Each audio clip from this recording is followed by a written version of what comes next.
بسم اللہ الرحمن الرحیم۔ حضرت ابراہیم علیہ السلام اور قربانی۔ حضرت اسماعیل علیہ السلام کچھ بڑے ہوئے تو حضرت ابراہیم علیہ السلام کو اللہ کی طرف سے حکم ہوا کہ اپنے بیٹے اسماعیل کو میری راہ میں قربان کر دو۔ چنانچہ آپ علیہ السلام نے حضرت اسماعیل علیہ السلام کو یہ بات بتائی۔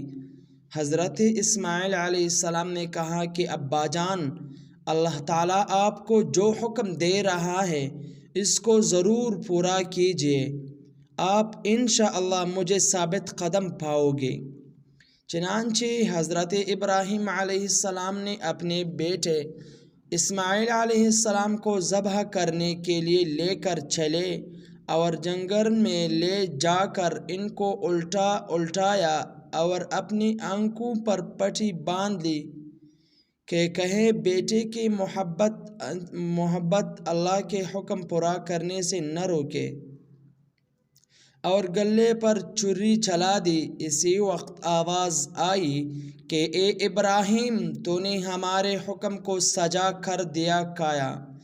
اور جب حضرت ابراہیم علیہ السلام نے آنکھوں سے پٹی کھولی تو حضرت اسماعیل علیہ السلام کے بجائے ایک دمبا ذبح کیا ہوا پڑا تھا۔ اسی واقعہ کی یاد میں مسلمان ہر سال قربانیاں کرتے ہیں۔ حضرت ابراہیم اور حضرت اسماعیل علیہ السلام کی زندگی سے ہم کو بہت سبق ملتے ہیں۔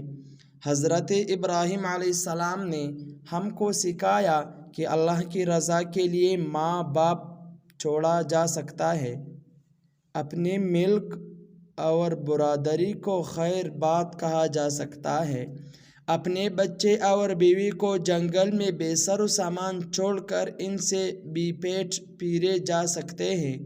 اللہ تعالیٰ اگر کسی مسلمان کا امتحان لیتے ہیں اور اس میں وہ کامیاب ہو جاتا ہے تو اللہ تعالیٰ ان کو پھر اور زیادہ نعمتیں دے رہے